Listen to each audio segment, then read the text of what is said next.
Enjoy the holiday season with the Ultra Alolan Festivities design. Available on hoodies, notebooks, mugs even. Get one for yourself to wrap up nice and warm, or one for a friend, and links to where you can get your own are in the description below.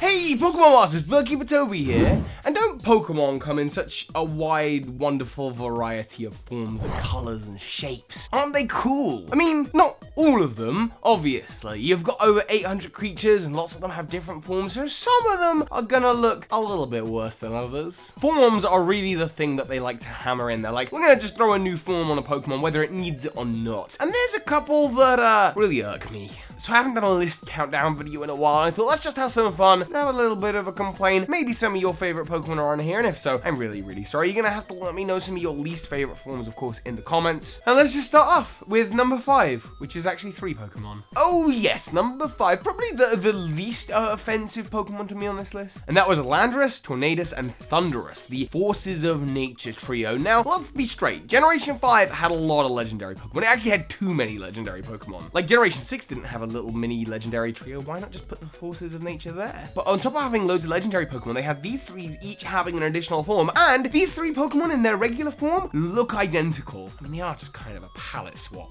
But the thing is here, their Therian forms are not the ones I have the problem with. Their Therian forms I actually think look incredible by contrast to their incarnate forms, where they just look like dudes on clouds. I mean, seriously, let's take a look at Landorus. When you have this in the pipeline, why would you ever make this up front? Was it just to add a little bit of extra spark to Black and White 2 when they came out? Well, no, not really, because you can only get the Therian forms from the Dream Radar game at the time. So while the Therian forms all look incredibly exciting and like actual Pokemon, the Therian forms just look like people. They don't look like Pokemon, they look like people, and it's not that I have a massive issue with that. I mean, you know, there are other human-like Pokemon, it's just these 3 are supposed to be legendary creatures, and I don't get that vibe from them. And honestly, I just don't think their incarnate forms are very necessary. Number 4, yes, let's talk about the Unknown. The Unknown are a mysterious Pokemon, said to be legendary in some cases, more powerful than Mew, they said in the movie trailer. And when you finally encounter them for the first time in the ruins of Alpha, you think, what are these? What happens if I capture them all and work out what their secret code is? Nothing happens. There is genuinely nothing interesting about the Unknown other than the vague lore that surrounds them. And that's sad, but you know, hey, okay, why not? But I guess what did bother me is when they decided to release 2 more Unknown forms in Generation 3. Finally, their secrets were gonna be revealed. We would know what the Unknown were all about. We would know their true power once we also caught the question mark and exclamation mark forms, which also did nothing. This added nothing new. This added nothing new to the alphabet soup that was the Unknown. I guess at least with a question mark, I could now ask, why? Why? And then I could exclaim, why?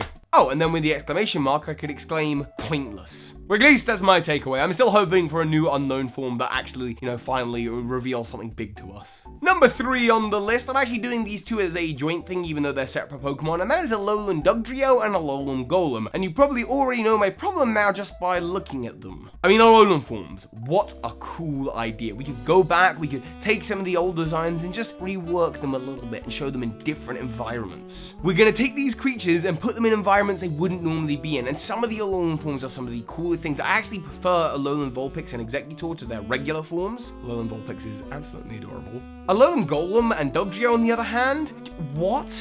These are not Pokemon that have adapted to some special environment, I'm sorry. These are Pokemon with different haircuts. Alolan Golem, or should I say Dr. Eggman here, looks at least vaguely good with the cannon on his back. Cannons ready, fire! But Alolan Dugtrio, and don't give me here's the origins, here's the science. I know what the origins and science behind Alolan Dugtrio's hair is. It doesn't stop it being ridiculous now, does it? And not in a good way, not in a fun way like Exeggutor is. It's just the funny joke about Dugtrio being blonde and that you could mistake it for a blonde. That joke, it lands for 1 second when you see it, you go, huh, they did that then. And then you go, oh, really? They did that? It's just really frustrating when you can imagine the department sitting down at the table going, okay, we got these new Alolan forms, what are everyone's ideas? And everyone's pitching these ideas that maybe they've seen on Google Images or DeviantArt because the fan base comes up with better stuff than this, and then someone goes, Dugtrio, but with hair.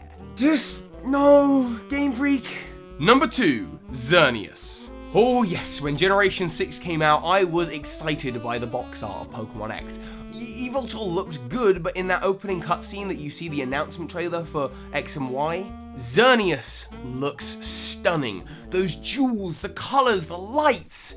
It looks absolutely magnificent. It was showing off the new fairy type and I had to have one. So why, when I caught one, did it look like this? What is this? This isn't Xerneas. What? Oh no, what is this? Does Yveltal have one? Oh wait, no, Yveltal doesn't. It's just Xerneas. They decided to give Xerneas a form where all of the things that made it look brilliant and magnificent and beautiful were not in that form, and instead it just looks dull. This is its neutral mode. I'm a little bit confused, to be honest, because there's not really any mention in lore or in the game as to what that's about. It's just accepted that, oh yeah, well when it's not in battle, it's not powered up. Okay, sure, but they didn't mimic that in Yveltal at all. And you know, I want to show off to all my other Pokemon trainer friends my beautiful new Xerneas. They're not interested anymore because it looks really dull. A Stamplola looks more exciting. Sorry Xerneas, but it's true. It is just one of the biggest missteps in a legendary Pokemon that I think I've ever seen, and I don't understand why. And number one has to be the thing I am least excited about in Pokemon Ultra Sun and Ultra Moon, and that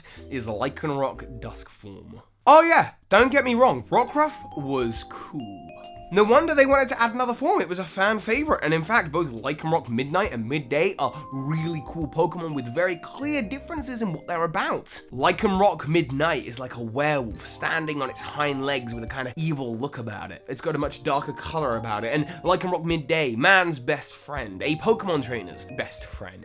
A direwolf, like in Game of Thrones. These two Pokemon make a lot of sense as contrasting opposites. With any split evolution, it's cool to have two Pokemon where not one is clearly better, but rather as a trainer, you have to make a decision as to which copy of the game you want to get and which evolution you're going to get. Lycanroc Duskform came along and took the best parts of both of these Pokemon and merged them into one. Isn't that great? We no longer have to choose. Oh wait, we no longer have to choose. The whole point of a split evolution is making your own choice, wanting to choose which one you're gonna go for. Oh yeah, but you could still choose either of them, but think about it for a moment. Would you? I'm not talking about from a design standpoint. From a battle standpoint, wouldn't you just go for the one that's the best of both? This Pokemon to me doesn't make a lot of sense. There's already two other Pokemon doing what it does. The introduction of that Pokemon means less trainers are making independent choices about who they're gonna be on their journeys and what they're gonna catch. Because this Lycanroc is like the final one, the complete one. It's no longer about which one of the three you go for, it's about, oh, you're gonna go for the main evolution, right? In my mind, maybe this is just me, maybe other people don't feel this way, it just really takes away from the other two evolutions. Also, I gotta throw it out there, it's the most disgusting shade of orange I think I've ever seen. Like, what is that? What is that? Anyway, I don't normally do negative videos on my channel, but people do seem to like it when I do them, and of course I have my top 10 worst Pokemon ever video available for people to watch. If you're interested in that kind of thing, of course you're gonna have to let me know your least favorite Pokemon forms in the comments below. So hi, Pokemon Masters.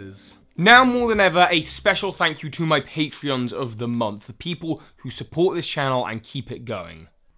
In particular, I have to give a massive shout out to Domino Thief and Andros Le Fay, who have gone above and beyond to help out the channel. Links to below as to where you can become a Patreon today. This is Ash Ketchum. You just watched a video by Birdkeeper Toby. That makes you a Pokemon Master.